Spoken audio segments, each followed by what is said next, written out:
오늘 우리에게 주시는 하나님의 말씀 보도록 하겠습니다. 구약성경 창세기 25장 19절에서 34절까지의 말씀입니다. 제가 지금 구약성경 34면에 있는 창세기 25장 19절로 34절까지의 말씀, 저와 여러분들이 한 절씩 교독드리도록 하겠습니다. 아브라함의 아들 이삭의 족보는 이러하니라. 아브라함이 이삭을 낳았고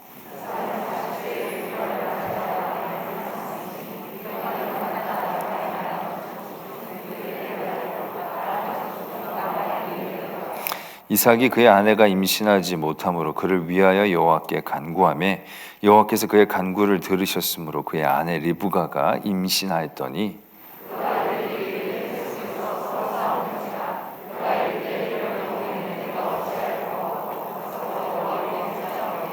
여호와께서 그에게 이르시되 두 국민이 내 태중에 있구나. 두 민족이 내 복중에서부터 나누이리라. 이 족속이 저 족속보다 강하겠고 큰 자가 어린 자를 섬기리라 하셨더라.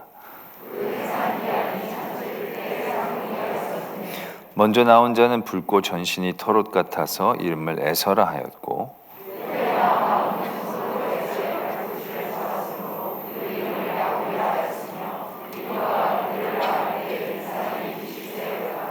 그 아이들이 장성함에 에서는 익숙한 사냥꾼이었으므로 들 사람이 되고 야곱은 조용한 사람이었으므로 장막에 거주하니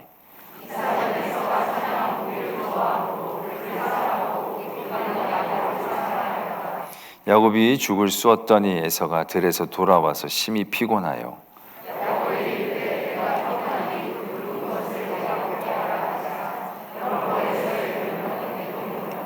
야곱이 이르되 형의 잔자의 명분을 오늘 내게 팔라.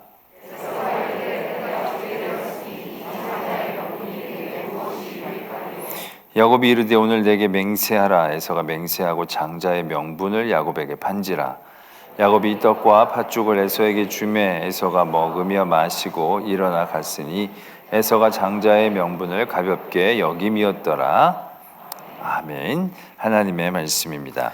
오늘 우리는 이삭이 에서와 야곱을 낳은 리브가가 에서와 야곱을 낳은 그런 사건의 말씀들을 보게 됩니다. 이삭이 결혼을 했을 때가 40이었습니다. 근데 아이를 낳을 때가 60이었다라고 합니다. 20여 년 동안 아이가 없었다는 얘기죠. 오늘 말씀해 보면 이삭이 아내가 임신하지 못함으로 그를 위하여 여호와께 간구하였음에 여호와께서 그의 간구를 들으셨다, 이렇게 말씀은 적고 있습니다. 그러나 이 두세 절의 말씀은 결코 두세 절의 시간이 아니었다는 얘기죠. 20년이었다는 겁니다. 20년. 물론 처음부터 기도를 심하게 하지는 않았겠지만 두 해, 세 해가 지나면서 아마 그러한 간절함은 더욱더 깊어졌을 것입니다. 하나님 앞에 간구하고 기도했겠죠. 그리고 나서 하나님이 들으셨는데 들으실 때까지가 20년이나 걸렸다라는 얘기입니다. 그 모든 시간들 안에 이삭은 결코 쉬운 시간들은 아니었을 것입니다. 그러나 그때까지 아직 아브라함은 살아계셨기 때문에 아브라함에게 아마 그런 많은 도전과 또 깨달음을 얻지 않았을까. 그래서 20년 동안 다른 인간적인 여러 가지 방법이 있을 수도 있었던 상황 가운데에서도 그 유혹에 흔들리지 않고 20년 동안 기도하고 응답을 얻게 되어지는 그러한 과정들을 우리는 또한 깊이 깨달을 수 있게 되어지는 거죠. 아이를 부인이 낳지 못하면 세상적인 여러 가지 방법은 있습니다. 그러나 그런 세상적인 방법에 아브라함처럼 실수하지 않고 온전히 기다림으로 기도함으로 하나님 앞에 나아갔습니다. 그랬더니 하나님께서 응답을 주셔서 이제 잉태를 하게 되었죠. 근데 잉태를 하고 나서 또 문제가 생깁니다. 어떤 문제가 생겼느냐 하면 태중에서 아이들이 싸웠다라는 것입니다.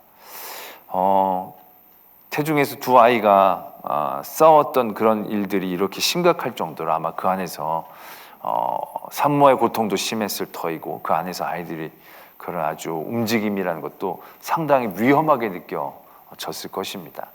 솔직히 아이를 못 낳는 아내의 일들은 세상적인 방법으로 해결할 수 있지만 이 아이가 이 안에서 싸울 때는 뭐 어떻게 할 방법이 없겠죠. 밖에서 얘들아 그러지 말라고 뭐 타이를 수도 없겠고 거기서 뭐 떼어놓을 수도 없고 이거 진짜 방법이 없는 겁니다. 방법이 없는 것. 근데 솔직히 우리들의 모든 삶은 이와 같습니다. 방법이 있는 것 같지만 솔직히 방법이 없는 겁니다. 우리가 하나님의 그러한 인도하심과 결정하심 아니면 모든 세상의 길은 정확한 방법이라고 얘기할 수 없죠.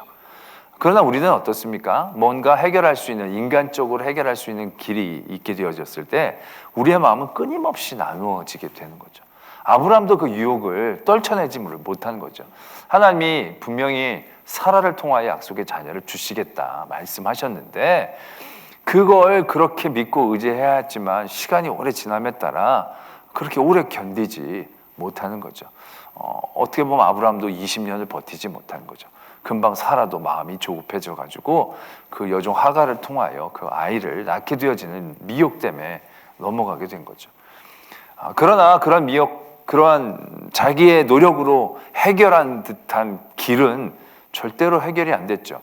아이가 없으니까 사라가 생각하기에 자기의 종으로 아이를 낳으면 그 아이도 내 아이처럼 품을 수 있겠구나. 왜 종이 내 거니까 종의 아이도 내 것이라고 생각할 수 있겠죠. 그런데 그런 계획은 처음부터 이제 하갈이 잉태했을 때 뭔가 계획대로 잘 됐다라고 생각했고 이게 길이 열리는구나라고 생각했지만 어떻습니까? 처음부터 일이 꼬이죠. 처음부터 이 하갈이 자기가 임신한 것들을 알고 사라를 약간 업신여겼다는 겁니다. 어떻게 보면 하갈이 노골적으로 했는지 안 했는지 모르겠지만 사라가 그런 부분들에 대해서 자격지심으로 분명히 느낄 수도 있는 대목이 되는 것이죠. 문제가 해결되어진 것 같아 보였지만 그 문제는 해결이 안 됐죠. 더 깊고 복잡한 문제를 만들어냈죠. 그것이 나중에 결과적으로도 얼마나 계속적으로 이 사라에게 부담이 되고 아브라함에게 부담이 되었는가를 우리는 알 수 있는 대목이라는 것이죠. 우리들의 삶의 자리에도 어떻습니까? 늘 어떤 일들을 닥치게 되면 기도를 합니다. 근데 기도를 하면서도요, 끊임없이 그 모든 기도의 제목들과 응답은 내가 생각하고 내가 그려낼 수 있는 그 안에 한정되어 있을 때가 많습니다. 어떻게 보면 내가 인간적인 노력으로, 인간적인 방법으로 생각하는 그런 모든 것들이 응답이기를 바라는 거죠. 그래서 우리는 때로는 그런 식으로 응답을 받을 때도 있고 그런 식으로 내 스스로가 해결할 때도 있습니다. 여러분들 한번 그런 적들 한번 되돌아 보십시오. 그런 모든 부분들이 여러분들에게 문제를 해결한, 그래서 그 문제가 다시는 아무런 문제가 없이 정말로 끝까지 잘 해결되어지는 그런 상황들이 늘 되어졌는가라는 것이죠. 그렇지 않다는 것이죠. 분명히 그렇지 않을 것입니다. 근데 오늘 이삭은 어떻습니까? 자기가 뭔가 인간적으로 해결할 수 있는 자리였지만 그 자리에서도 이삭은 흔들리지 않고 기도함으로 응답의 자리를 얻어냈습니다. 그런 응답을 얻어냈을 때 이런 해결할 수 없는 문제 가운데서도요, 이삭은 바로 그런 일들을 하나님께 묻게 되어지는 그런 믿음의 승리들을 이어져 나가게 하는 것이죠. 바로 이겁니다. 이게 우리가 어떤 문제를 만나면 하나님 앞에 묻고 기도하는 걸 당연하게 여기지만 이 당연한 것이 굉장히 당연한 게 아닙니다. 여러분들께서도 그렇게 늘 문제만 생기면 기도한다고 생각하지만 바로 문제가 생겼을 때 바로 기도하지 않습니다. 바로 절망적인 상황 가운데 기도함으로 하나님 앞에 나가는 경우들을 만들어내는 게 쉬운 자리가 아닙니다. 한껏 절망한 다음에 겨우겨우 붙잡거나 나가거나. 근데 이건 지금 시간을 다투는 얘기이지 않습니까? 이때 이삭은 바로 여호와께 바로 묻자 온 데가 되어지는 거죠. 이건 그냥 된 게 아니라, 문제가 시급해서 그렇게 된 게 아니라 이미 이전에 20년 동안 기도하고 하나님 앞에 응답을 받은 그 믿음의 경험들, 그 하나님과의 그런 관계의 깊음들이 있었기 때문에 이렇게 이제 아무런 손 쓸 수도 없는 이 자리에서도 하나님 앞에 물을 수 있는 믿음의 길을 이삭이 얻게 되어진 것을 오늘 우리는 발견하게 된다라는 것이죠. 그래서 우리가 모든 자리에서 기도를 하고 그 기도의 응답을 하나님이 내게 주신 응답으로 분명히 믿고 붙잡는 것은요, 그냥 응답을 받았다는 사실만으로 끝나는 게 아니고요, 이 이후에 나의 모든 믿음의 여정 가운데서 얼마나 강력한 믿음의 힘을 우리에게 줄 수 있는지를 분명히 깨달아야 된다는 거죠. 그러한 기도의 응답들이 내 안에 쌓였을 때 기도에 대한 자신감이 생기는 것이고요, 그 기도의 길이 하나님 앞에 형통하게 열리는 겁니다. 그래서 다른 길을 기웃거리기도 전에 바로 기도를 먼저 할 수밖에 없는 거예요. 그 길이 내게 열려있는 길이고, 그 길이 내게 쉬운 길이고, 그 길이 분명한 응답의 길이라고 내 안에 마음에 확신이 들 때 우리는 어떤 문제를 만날지라도 작은 것이나 큰 것이나 사람들을 먼저 찾고 인간의 방법들을 먼저 찾는 게 아니라 기도함으로 나가게 되어지는 그런 믿음의 승리의 자리들을 우리가 얻을 수 있게 되어지는 거죠. 이건 거저 얻은 게 아니죠. 이삭도 20년 동안 기도하고 이 은혜의 자리를 만나게 된 것이다 라는 것을 우리가 기억해야 한다는 것입니다. 그러나 우리가 이제 이 야곱과 에서의 탄생은 이런 이삭의 기도의 과정들을 통해서 이루어졌다라고 얘기하는 그런 중요성보다도 더 굉장히 중요한 그런 의미들을 담고 있습니다. 23절에 이렇게 말씀이 적혀져 있죠. 두 국민이 내 태중에 있구나. 두 민족이 내 복중에서부터 나누이리라. 이 족속이 저 족속보다 강하겠고 큰 자가 어린 자를 섬기리라 하셨더라. 이렇게 말씀이 적혀져 있습니다. 이게 굉장히 우리에게도 쉽지 않은 이해입니다. 왜냐하면 이미 야곱과 에서는 이 배아가 되어졌을 때, 잉태되었을 때부터 이미 하나님 앞에서 나누어진, 이미 야곱은 사랑했고 에서는 사랑하지 않으시는 그러한 일들이 이루어졌다라는 얘기입니다.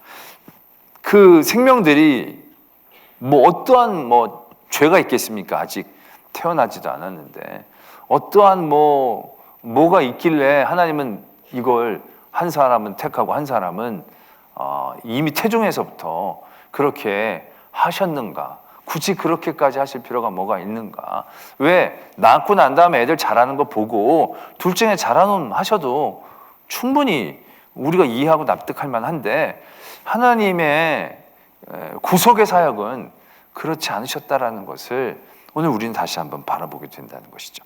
이건 굉장히 중요한 우리에게 주시는 구속의 은혜에 대한 말씀이 되어지는 거죠. 처음부터 구속의 은혜는 그렇게 시작을 했습니다. 아브라함이 밑도 끝도 없이 나타나죠.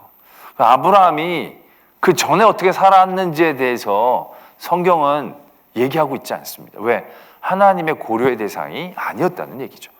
아브라함이 75세 이전까지 어떠한 마음을 갖고 어떠한 성정을 갖고 어떠한 의를 쌓고 하나님 앞에 온전하게 보이고 그런 얘기가 필요가 없다는 것이죠. 그걸 하나님이 보신 게 아니에요. 그냥 하나님이 아브라함을 부르신 겁니다. 그리고 하나님이 아브라함을 택하여 주신 거고 아브라함에게 모든 복의 근원이 되겠다라고 말씀해 주신 거예요. 구속의 은혜와 역사는 이렇게 시작한다라는 것이죠. 지난번 주일에도 우리가 그 은혜에 대해서 늘 감사해야 한다라고 얘기했을 때 예수 그리스도를 주로 받았다라고 얘기했을 때 예수 그리스도를 주로 믿게 되어진 이 모든 과정들 가운데 솔직히 우리의 몫은 하나도 없다라고 봐도 과언이 아닌 거예요. 부정적인 몫은 있겠죠. 우리가 죄를 져서 우리가 죄인이기 때문에 의사가 필요해서 어떤 그런 필요성은 있겠지만 우리가 예수 그리스도를 주로 받기에 어떤 자격이나 능력이나 우리로부터 올라온 것은 솔직히 하나도 없다라는 것입니다. 이게 아브라함의 사건 때부터도 하나님께서 분명하게 우리에게 보여주신 부분이거든요. 아브라함이 하나님에게 부르심을 받고 복의 근원이 될 만한 이 이전의 의와 선과 그의 온전함에 대한 증거가 어디 있냐는 거예요. 아무것도 없다. 그냥 하나님이 아브라함을 택하신 거예요. 그 택하심 가운데 아브라함은 하나님의 말하자면 백성이 되어진 것이고 그 다음에 하나님께서 아브라함의 믿음을 세워나가신 거예요. 애굽으로 내려간 연약함으로 내려가는 그 아브라함에게 하나님은 다시금 그 잘못 가운데서도 바로에게 찾아가셔서 마무리를 져주시고 다시금 올라오게 하시고 그리고 하나님이 아브라함에게 약속을 해주신 게 기억 파도 안 4번인가? 하여튼 한 번만 하신 게 아니잖아요. 하늘의 별처럼 바다의 모래처럼 이 약속을요 때마다 포인트마다 4번인가 5번인가 다시 한번 약속을 리마인드 해주시는 그것 말로만 하시는 게 아니라 말로만 하셔도 충분하신데 하나님이 재물까지로 다 해가지고 또 거기서 오르락 내리락 하게 하시면서 하나님이 그에게 얼마나 확신을 심어 주려고 애를 쓰셨던가를 우리는 분명히 기억해 볼 수 있어야 된다는 거죠. 지난 골로새서의 말씀처럼 우리가 주 안에서 뿌리를 받고 그 안에서 세움을 얻었다는 거죠. 딱 그 과정들이 바로 그 구속의 과정인 것입니다. 아브라함이 물론 잘한 점들도 분명히 있었죠. 그러나 아브라함이 잘할 수밖에 없게 하나님은 늘 그를 이렇게 세워주시고 다시금 붙잡아 주시고 또 하나님이 그를 인도해 주시고 그런 과정들로 하나님은 아브라함을 딱 세우신 겁니다. 그리고 나서 이삭에게로 그 은혜가 넘어가게 됩니다. 이삭이 그 약속의 자녀로 은혜를 받게 되어진 건 말 그대로 사라의 자녀이기 때문이 아닙니다. 그러니까 말하자면 처음 아내의 아이이기 때문에 이 이삭이 약속의 자녀로 복을 받게 되어진 것이 아닙니다. 혈통에 대한 얘기를 하고자 하는 게 아니라는 겁니다. 순서에 대한 얘기를 하고자 하는 게 아닙니다. 하나님은 사라를 통하여 너의 자녀를 주고 그 자녀를 통하여 하나님의 역사를 이루신다고 약속을 하셨기 때문에 하나님은 그 약속을 지키시는 하나님이심을 우리에게 분명히 보여주시고자 하셨습니다라는 것이죠. 그래서 이삭은요 그 약속의 자녀로서 그 복의 말하자면 승계를 얻게 되어진 것입니다. 아브라함의 자녀가 여러 명 더 있지 않습니까? 그러나 그 많은 자녀들이 의미가 없는 겁니다. 하나님은 딱 이삭으로. 근데 이삭이 뭐 특별히 잘하고 탁월하고 뛰어나고 그거 별로 없죠. 그 이삭은 어떻게 보면 더 연약할 수도 있는 존재입니다. 그러나 그게 중요한 게 아니라는 거죠. 하나님이 내가 너 사라를 통하여 너의 아들을 낳을 것이다. 약속을 지키시는 하나님. 그래서 그 약속을 절대로 변개하지 아니하시는 그 구속에 대해서 신실하심을 우리에게 나타내 주시는 그런 하나님이심을 우리에게 분명히 말씀해 주고자 하셨다라는 얘기죠. 그 다음에 넘어온 게 이제 야곱입니다. 에서와 야곱. 이게 굉장히 재밌는 구조를 이제 하나님께서 우리에게 말씀해 주시는 겁니다. 왜냐하면 우리가 자칫 아까도 말씀을 드렸지만 이삭이 이제 약속의 자녀가 된 게 어떤 혈통적인 느낌을 우리가 떨치지 못할 때가 많이 있는 거죠. 첫 번째 사라의 아들이니까 하갈이나 그두라는 이게 완전히 다른 민족이고 후처니까 딱 적통자 어떤 우리는 그런 개념으로 이삭이 당연히 받는 것에 대해서는 큰 의의가 우리에게 없어요. 왜냐하면 신앙적인 것뿐만이 아니라 우리가 생각하는 사회적인 역사적인 배경으로도 이삭이 받는 건 너무나 부드러운 거예요. 근데 그 다음에 하나님은 쌍둥이를 주신 거예요. 쌍둥이를. 첫째, 둘째에서 둘째를 주신 것도 아니고 쌍둥이가 나온 거예요. 쌍둥이가. 그러니까 이 아이들은 어떠한 차이가 없어요. 모든 삶의 조건 가운데서 거의 동등한 조건이에요. 누가 좀 더 낫고 누가 좀 더 못한 그런 상황이 절대 아니라는 겁니다. 물론 생김새는 달랐지만 생김새는 중요한 게 아니죠.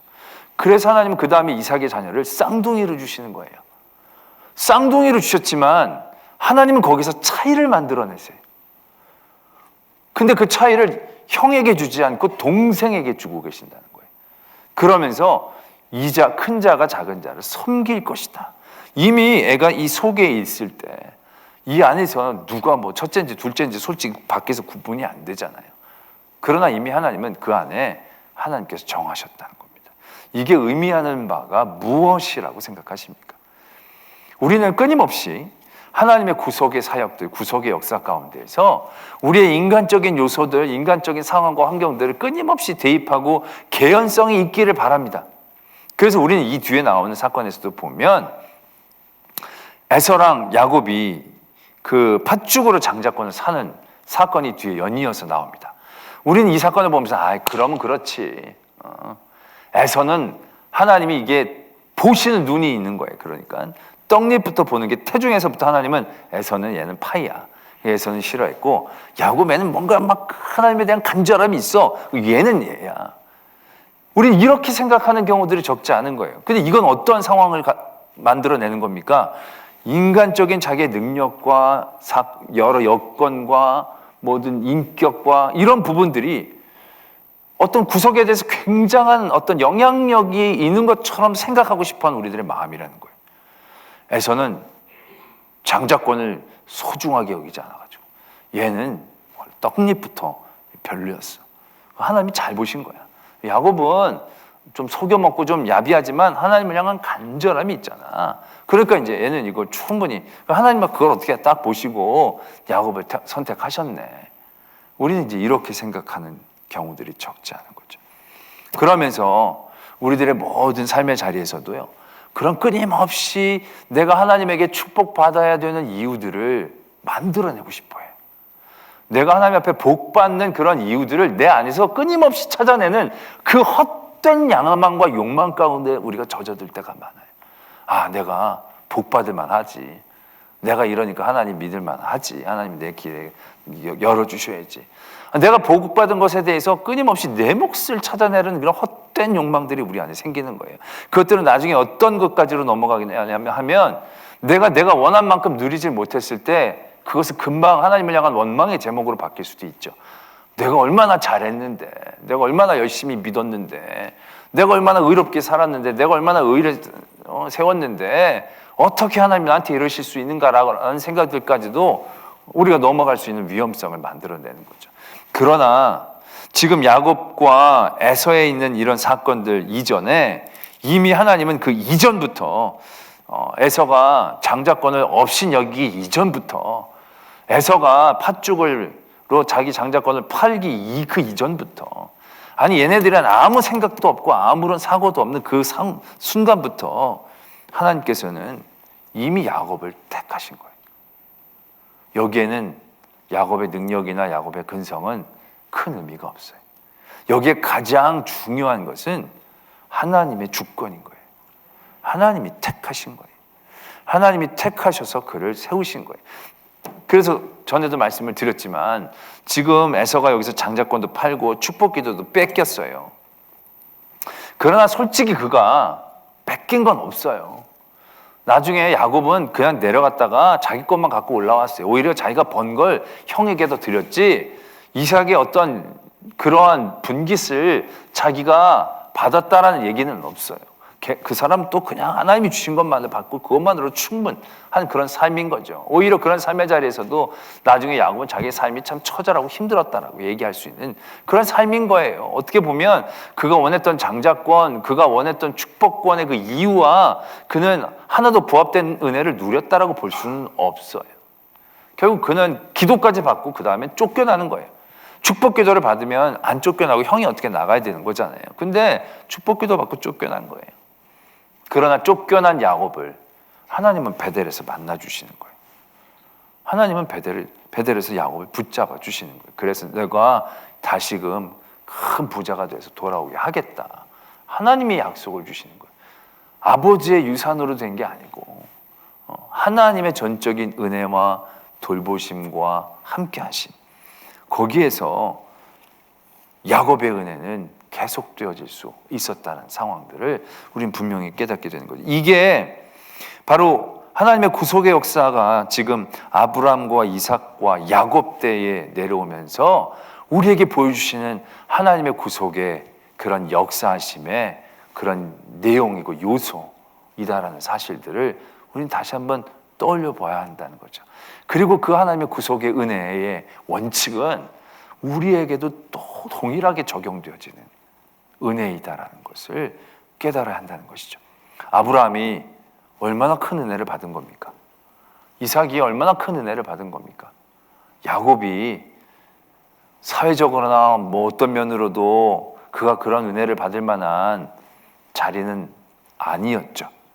그러나 하나님은 그 야곱을 부르신 거예요. 야곱을 택하시고 야곱을 끝까지 버리지 아니하시고 그를 붙잡아주고 계셨다라는 사실들을 우리는 다시 한번 깨닫게 되어진다는 것이죠. 하나님의 은혜는 그렇게 우리에게 임한 것입니다. 에서가 이때 장자권을 팔지 않았다고 에서가 하나님의 사람이 되는 건 아닐 겁니다. 야곱이 이때 장자권을 사지 않고 뭐 정직하게 했다고 하나님이 넌 그냥 둘째로 살아라 그러실 것은 아니다라는 겁니다. 야곱의 행동, 에서의 행동이 하나님의 구속의 원칙을 바꿔놓은 건 아니다라는 것입니다. 하나님은 끊임없이 그런 모든 하나님의 약속하신 민족들을 지키시고 훈련시키시고 그리고 세우신다라는 것입니다. 우리는 때로는 에서편에서 감정이입을 할 때가 있어요. 어떻게 보면 에서는 더 남자답고 또 인간미도 있어 보이는데 에서는 너무 나자마자 버림받은 거 너무 억울하지 않느냐, 하나님이 너무 편해 하시는 게 아니냐, 아니 같이 해놓고 한 사람은 그렇게 하시고 한 사람은 전적으로 밀어주시면 그 너무 심한 하나님이 아니시냐라고 우리가 에서에 대한 감정이입을 할 때가 있지만, 하나님이 이 창세기의 그 약속의 사람들을 통해서 말씀해 주시고 싶으신 것은 나는 에서를 버리는 매정한 사람이야를 얘기하시는 게 아니라 지금 하나님을 믿고 따르고 창세기를 읽는 하나님의 백성들에게 얼마나 우리에게 주신 구속의 역사가 강력하고 깊고 절대로 버지 아니하시는 하나님의 마음이신지를 알기를 원하신다는 것이죠. 끊임없이 우리가 내가 구원받을 수 있을까? 내가 그런 자격이 있을까? 능이 있을까? 끊임없이 우리는 이런 모든 삶의 자리에서 시험 들었다가 다시 그런 자리들을 만나면서 나 같아도 이런 사람들은 더 이상 용서가 안 되겠다. 우린 그런 자리들을 끊임없이 만나게 될 것입니다. 그러나 그런 우리들, 그런 창세기를 읽는, 창세기를 믿기를 원하는 하나님의 성도들에게 하나님은 아브라함을 얘기를 해주시는 겁니다. 아무런 사전의 정보도 업적도 조건도 필요 없는 그 아브라함을 하나님은 부르신 것이다라는 얘기죠. 이삭 그 아무것도 그에게 다른 인간적인 뛰어남이 없지만 약속 주신 이삭이었기 때문에 하나님은 이삭을 들어 쓰주시는 거고, 쌍둥이로 태어났는데 하나님은 태초부터 야곱을 사랑하신 거라는 거죠. 태초부터 야곱을 사랑했다는 것은 무슨 의미를 가지고 있습니까? 그가 앞으로 자라면서 하나님 앞에 마음에 들지 않는 일을 한다 할지라도 변할 수 있는 사랑의 종류가 아니라는 거예요. 왜? 그 사랑의 이유가 우리로부터 있는 게 아니니까. 우리가 자라면서 말도 잘 듣고 하나님 앞에 순종되면 아이고 말 잘 듣는다 순종한다 그러면서 사랑이 되겠죠. 그게 만약에 우리의 사랑의 이유가 된다면 우리의 불순종이, 우리의 연약함이, 우리의 죄됨은 우리가 버림받을 이유가 분명히 될 것입니다. 근데 우리가 택함받고 하나님 앞에 사랑받은 이유가 뭘 잘해서가 아니라는 거예요. 태부터 우리가 사랑한 거예요. 택하신 거예요. 그 사랑은 어떤 우리의 흔들림이나 어떤 우리의 잘못으로 흔들리고 막 자시고 할 종류의 그런 사랑이 아니라는 얘기죠. 우리가 부모님이 자녀를 사랑할 때 자녀를 사랑하는 이유는 어디에 있습니까? 자녀의 어떤 조건에 있진 않아요. 자기 배에서 낳았다는 거기에서부터 사랑이 시작이 된 거예요. 애가 막 예쁘고 막 이러면 예뻐 보이는 게 아니에요. 진짜 객관적으로 보면 안 예뻐도요, 자기 부모님은 다 예뻐요. 다 예뻐요. 그렇지 않아요? 자기의 못생겼다고 얘기하는 사람들은요, 정말로 그걸 못생겼다고 얘기하지 않아요. 아유, 우리 애는 좀 못났어. 그러면 옆에 있는 사람이 그래 좀 못났지. 그러면 자기가 못났다고 얘기해도 남들이 못났다고 얘기하는 건 못 견디는 거예요. 왜? 그건 자기 인사치레로 한 거지. 진짜 못난 건 그래도 얘가 얼마나 보면 볼수록 매력이 있는데 뭐 이런 식으로 얘기를 하려고 그랬는데 가끔 대뜸 거들고 나오면 분위기 싸해지는 거예요. 자기 자녀들은요 다 그런 거예요. 진짜 애들 자라면서 속상하게 만들 때 있잖아요. 진짜 꼴도 보기 싫을 때가 있긴 있죠. 진짜 미울 때가 있어요. 뭐 중2 때나 뭐 7살 때나 그럴 때 보면 정말 확 던져, 네, 하여튼 그러고 싶을 때 분명히 있어요. 근데 희한하게요, 그렇게 애매했는데도요, 애가 다시 엄마 싫어, 엄마 미워 막 이러면서 문 빡 닫고 막 들어가서 방에서면 전자식 내가 다시 꼴을 보나 막 이러면서 다시 탁 문 열고 애가 자는 거 보면 속도 없지요. 참 안 돼 보이고 측은해 보이고 사랑스러워 보이고 그래요. 안 그래요? 그래요. 왜? 얘네들을 사랑하는 이유들은 얘네들이 잘하고 못하고 있지를 않았거든요. 태중에서부터 있는 거예요. 하나님 우리를 향한 그 구속의 사랑과 구속의 역사는요, 이와 같다는 거예요. 왜? 태중에서부터 이미 야곱을 택하셨거든요.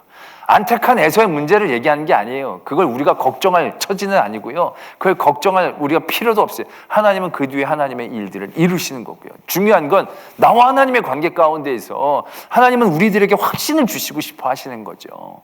우리에게 하나님의 마음을 알려주시고 싶어 하시는 거예요. 하나님이 우리를 택하시고 우리를 사랑하시는 그 사랑의 모습들이 어떤지를 우리에게 말씀하고 싶으시는 거예요. 아브라함을 부르신 하나님의 사랑, 이삭을 택하신 하나님의 사랑, 그리고 에서와 야곱이 있는데 야곱을 택하신 하나님의 사랑, 그 사랑이 어떤 것인지 우리에게 알기를 원하신다는 거죠. 그 사랑을 오늘 우리는 보는 거예요. 에서가 어떻게 했건 야곱이 어떻게 했건 솔직히 그건 중요하죠. 야곱이 잘못 속이는 거잖아요. 말도 안 되는 거래를 한 거잖아요. 어떻게 보면 결격사유가 되는 거예요. 사기치는 거는 받아들일 수 없다. 분명히 그럴 수 있지만 솔직히 그의 죄, 하나님 그 죄를 뛰어넘는 사랑으로 우리와 함께 하시는 거예요. 그것이 이스라엘 민족의 출애굽까지 계속 이어지고 사사기까지 계속 이어지잖아요. 얼마나 그들이 말도 안 되는 잘못을 저지르고 정말로 골백 번 진짜 고쳐 죽어도 정말 안 바뀔 것 같은 그러한 인간들이었는데, 그러나 하나님은 그들을 훈련시키시고 벌 주시고 고치시고 다시 세우시는 거예요. 절대 버리시질 않는 거예요. 그게 그들을 향한 하나님의 마음이었고 우리를 향한 하나님의 마음인 겁니다. 그 마음의 가장 핵심적인 표현이 정수같이 나타난 게 바로 예수 그리스도이시다라는 거죠. 그래서 예수 그리스도를 우리의 주로 받았고 그 안에서 우리의 뿌리가 내리고 세움을 얻고 교훈을 얻는다는 것이 우리 안에 얼마나 감사로 넘치게 해야 할 제목인가를 깨달아 알게 주신다라는 것이죠. 우리가 하나님을 기쁘시게 하는 게 그럼 뭐라고 생각하십니까? 하나님 앞에 우리가 열심히 믿고 잘하고, 물론 그런 것을 하나님이 좋아하시죠. 그러나 하나님은 우리가 하는 것 중에 제일 좋아하는 것이 회개가 아닌가라는 생각들을 해보게 됩니다. 돌아서는 것이 아닌가라는 생각들을 해보게 됩니다. 왜요? 하나님의 마음을 알아주는 가장 정수 같은 행동이잖아요. 내가 돌아가도 하나님은 나를 받아주시는 하나님, 내 잘못을 품어주시는 하나님. 그래서 그러한 회개가 우리의 믿음의 자리에서 굉장히 중요한 위치를 차지하는 거죠. 우리가 아니라 하나님의 마음에 대해서. 그러한 부분들을 오늘 우리는 다시 한번 바라보게 된다는 것이죠. 오늘 태중에 있는 야곱을 택하신 그 하나님이 우리의 하나님이시고, 그 야곱을 택하신 이유가 우리를 택하신 이유와 같습니다. 그 이유가 어떠한 삶의 환경과 상황 가운데서도 변치 않는 야곱을 향한 하나님의 사랑이듯이 우리를 향한 하나님의 사랑도 이와 같다라는 것에 대해서 우리가 늘 기뻐하며 감사할 수 있는 성도가 되어지기를 소망합니다.